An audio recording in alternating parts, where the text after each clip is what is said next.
शिवसेनेची काँग्रेस होऊ लागली त्यावेळेला आमची जी भूमिका घेतली ती सन्माननीय एकनाथजी शिंदे साहेबांनी शिवसेना वाचवण्यासाठी घेतली। कोल्हापूरच्या गादीचा इतिहास फार वेगळा आहे। खरं म्हणजे ती 62 साली झालेलं आंदोलन आहे। निवडणुकीमध्ये एकमेकावर आरोप प्रत्यारोप आले, मग त्यावेळेला तुम्हाला गादीचा मान सुचतो। कारण गेल्या 5 वर्षामध्ये देशानं अत्यंत महत्वाचे काही निर्णय घेतले। त्यामध्ये 370 कलम रद्द करण्याचा असेल, राम मंदिराची प्रतिष्ठापना असेल, मग त्या निर्णयामध्ये संसदेमध्ये कायदा होत असताना या ठिकाणी खासदार 2 नव्हते का? कितीच्या लीडनं तुमची जागा आहे ना? शिवसेना, भाजपा, राष्ट्रवादी पक्ष आणि महायुतीचे उमेदवार संजय मंडलिक लाखोंच्या फरकाने निवडून येतील अशी मला खात्री आहे। देशभरात लोकसभा निवडणुकीची रणधुमाळी सुरू आहे।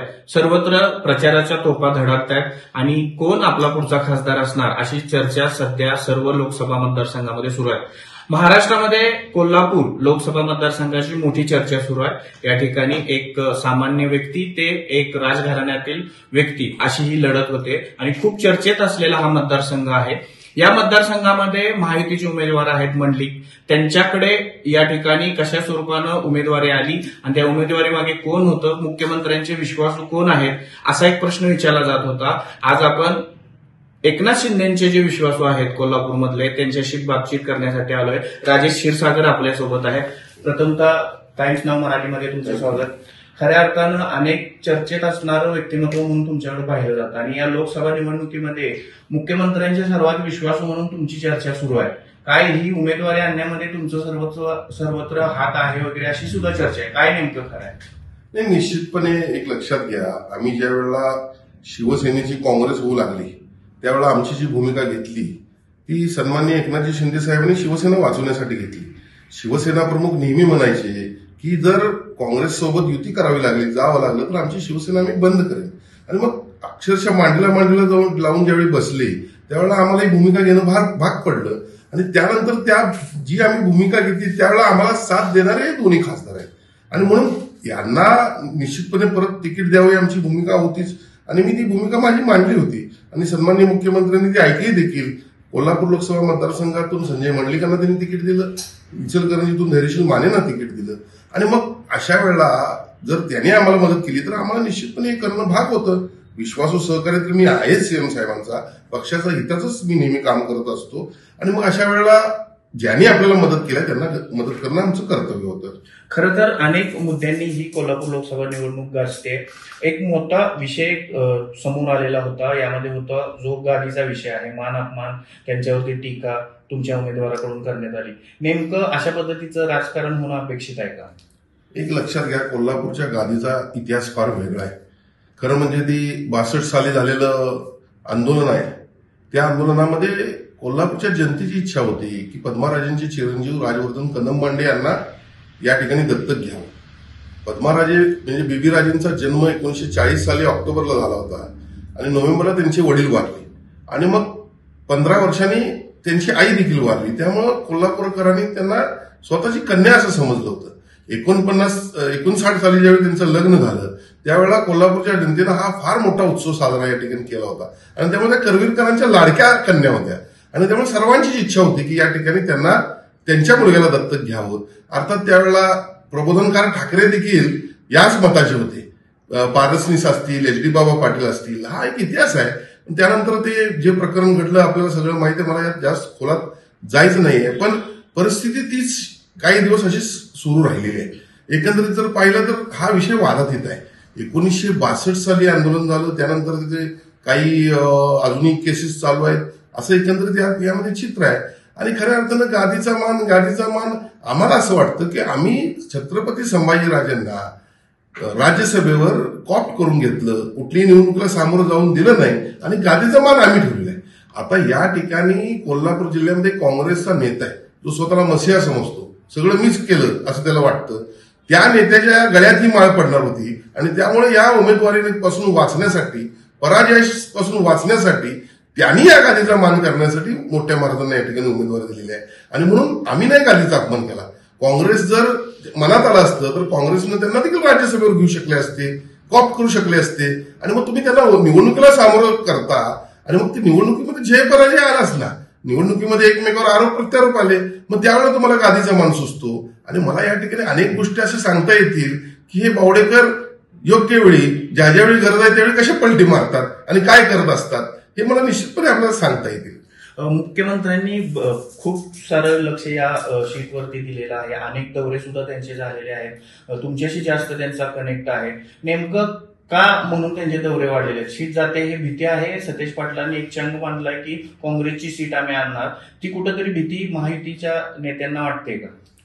सतेज पाटलांचं राहटगाडगं आता खालच्या स्तराला गेलेलं आहे.